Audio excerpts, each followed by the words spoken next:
Magandang araw at oras sa inyong lahat mga kapatid. Ang i-demo ko naman sa inyo mga kapatid ay itong GoTi 3-in-1. Alam niyo mga kapatid, sikat na sikat din ito sa merkado, sa YouTube. Kasi gusto nilang gumamit ng GoTi 3-in-1. Ano ba ang ibig sabihin ng 3-in-1 floor paint? Ibig sabihin ng 3-in-1, kaya 3-in-1 quick drying, waterproof, stain resistant. Ito ay may bigat na 1 kilo. Ang pangalan nito ay GoTi 3-in-1 floor paint. Durable, non-toxic, eco-friendly, build to last. Ito nakalagay mga kapatid, 3-in-1, nakalagay dito, quick drying, waterproof, stain resistant. Ibig sabihin madaling matuyo, waterproof, hindi tinatablan ng tubig, at hindi rin tinatablan ng kalawang.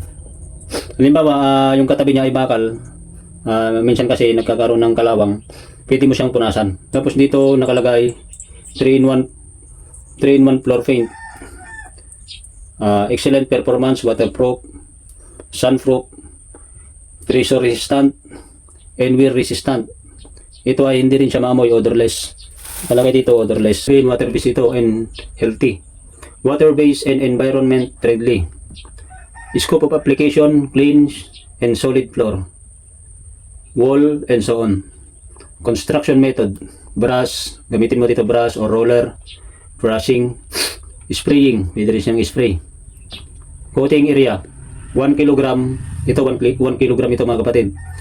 Brush, pag brush ang gamitin mo, 5 square meter, ang kaya niya sa actual na pagpapahid mo. Depende sa flooring, depende kung may mga lubak-lubak, kung magandang pagkapatag ng flooring mo, mas matipid. Ito mga kapatid ay i-try natin sa wood, kung gaano siya. Kailangan nating liwanagin kung ang pintura na ito sa flooring ay kung maganda ba. Ito mga kapatid ay sinubukan bumili na asawa ko sa online. Kasi may partis na maliit na partis sa bahay na pwede naming pinturahan, yung pangmadalian. Kasi nakalagay dito 3-in-1. Pwede mo na siyang ipahid agad. Basta malinisan mo lang yung flooring, matanggalat ng alikabok para makapit. Walang mga grasa, langis. Ganun naman talaga ang dapat proseso. Pero pag-usapan natin itong 3-in-1 na ito. Maganda ba ito mga kapatid? Kasi marami tayong napapanood sa mga advertise tungkol sa mga ito. Pero ito susubukan natin sa kapirasong plywood at kayo na ang huhusga kung maganda ba ito. At sinubukan ko na rin ito sa dati nang may pintura sa malilit na partis ng bahay namin. Sinubukan ko lang kung makapit. Halimbawa sa may dating varnish, pinahiran ko. Makapit naman siya.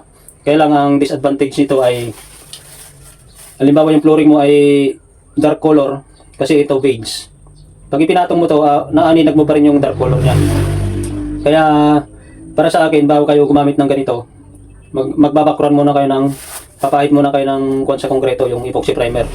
Halimbawa ito ay beige. Ang kulay nito ay beige. Ang kulay nito. Bali ito 1 kilo lang. Kaya ang nakalagay dito 5 square meter ang kaya niyang pahiran. Pero sinubukan ko ito mga kapatid. Dapat bago kayo gumamit nito, halimbawa yung flooring nyo ay konkreto pa lang, ay magpahid muna kayo ng epoxy primer white para makatipid kayo ng ganito. Makatipid kayo sa GoTi. Kung gusto niyo naman, kasi hindi lang nakukuha sa isang patong yung GoTi na ito. Parang pintura din. Kapatid, subukan natin ito sa isang kapirasong plywood kung ano ang makikita nyo at kung ilang oras ito matuyo. Umpisahan na natin mga kapatid.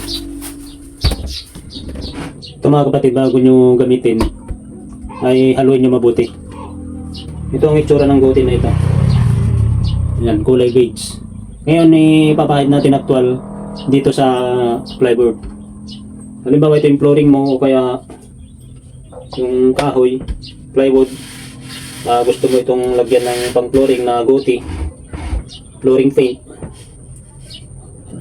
Kaya pagka gumamit kayo ng paintbrush o roller, tubig lang ang gagamitin yung panglinis. Itong GoTi na ito, hindi siya maamoy. Ngayon ang gagamitin ko mga kapatid, ito yung mga kasama niya na pinadala sa amin. Para siyang paleta pero ito ay plastic. Susubukan lang natin dito kung ilang oras matuyo kung sa isang coating ay kaya niya bang takpan itong mga kulay ng plywood na ito. Kaya dito natin makikita yung actual na mangyayari. Hindi ko na ipapakita sa lalagyan ko na maliit na parte sa bahay namin kasi bago ko gawin doon, dito ko muna gagawin. Para makita nyo kung maganda ba ito, kung effective ba, kung matibay ba, at kung ilang oras matuyo. Pwede nating i-buhos ito mga kapatid. Tapos saka natin ikalat.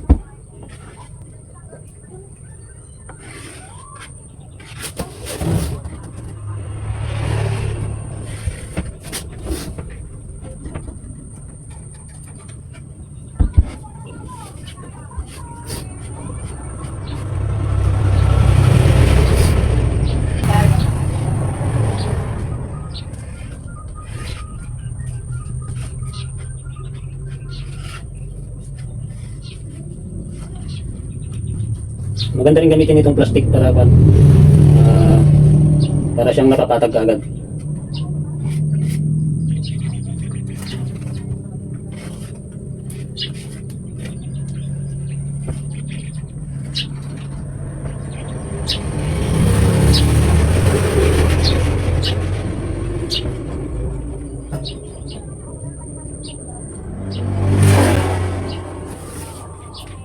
Ito mga kapatid, makapal na yung paglagay ko nito.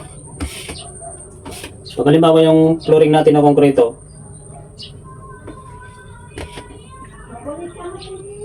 medyo makapal yung nilagay ko dito, makikita natin kung ilang oras ito matuyo. Ang nakalagay dito sa 1 kilo, kasi ito 1 kilo mga kapatid, ay kaya niya ang 5 square meter. Pero depende yan sa kapal ng pagpapahid niya. Ngayon makikita natin sa loob ng 30 minutes kung matutuyo na siya. Pero sinubukan ko sa gilid, yung 30 minutes na ganito kakapal, hindi pa siya tuyo. Ito ay kailangan hanggang 4 na oras.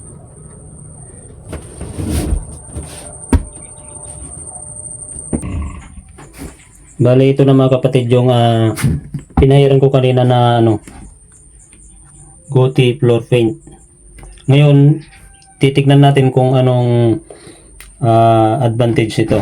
Kung maganda ba o makinis ba o kaya magaspang.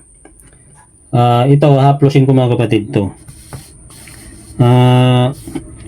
Natamtaman lang yung kinis niya.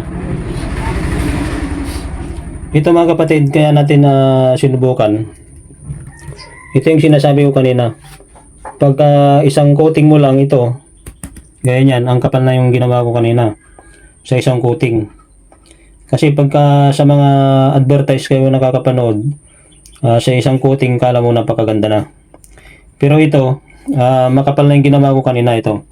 Naninag mo pa rin yung kulay ng kahoy. Ito, naninag mo pa rin siya. Kaya yung sinasabi ko kanina na sa isang pasada ay hindi niya kaya. Sa isang coating mo, ito napakakapal nito mga kapatid, pero aninag mo pa rin yung ilalim. Kaya kung ako sa inyo, yung maglalagay muna kayo ng background. Para kahit dalawang mano lang na Gothi 3-in-1 kung gusto niyo ito. Hindi ko naman i-promote yung product na ito. Sinusubukan lang natin kung maganda. Kung makatawan. Ibig sabihin, sa isang mano mo kung kuha na ba yung ilalim, kasi karamihan mo yung flooring natin ay dark color, tapos papatungan natin ng wedge na Gothi 3-in-1. Ang pagkakalam siguro ng iba, pag pinatungan mo yung dark color, ayun na, maganda na siya. Hindi, kailangan mo yan patungan mo ng hanggang 3 na medyo makakapal. Itong ginawa natin kanina, nakita nyo naman, ito na yung ginamit ko. Ito medyo magaan pa yung paghagod ko pag ganyan. Ibig sabihin, hindi nakukuha sa isang pasada itong Gothi. Hanggang 3 pasada. Kasi ito, gaya ng sinabi ko, makapal na ito. Patungan nyo pa ng 2 para mas lalong maganda. Kasi pagka isang patong lang ay hindi siya magandang tignan. Gaya nito, aninag mo pa yung yung ilalim niya. Yan ang ibig kong sabihin mga kapatid.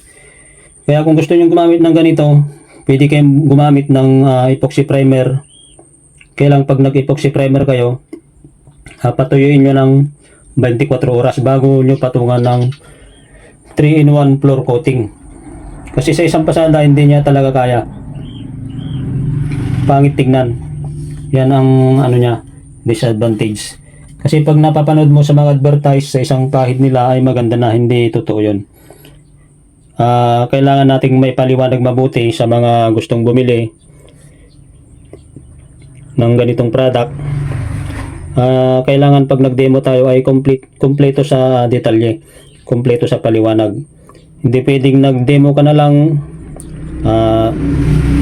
sa isang pahid, maganda na, pero ito actual na pinahid natin. Bali, ito ibinilad ko sa araw, umabot siya ng 1 oras. Matirik yung araw, 1 oras matigas na siya. Ang kagandahan lang nito, para siyang latex, water based, hindi siya maamoy. Makapit din siya, hindi mo siya basta-basta natutuklap.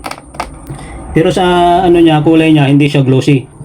Ano lang siya, semi gloss. Pag napatungan mo pa ito ng dalawa, mas kikintab pa siya ng konti.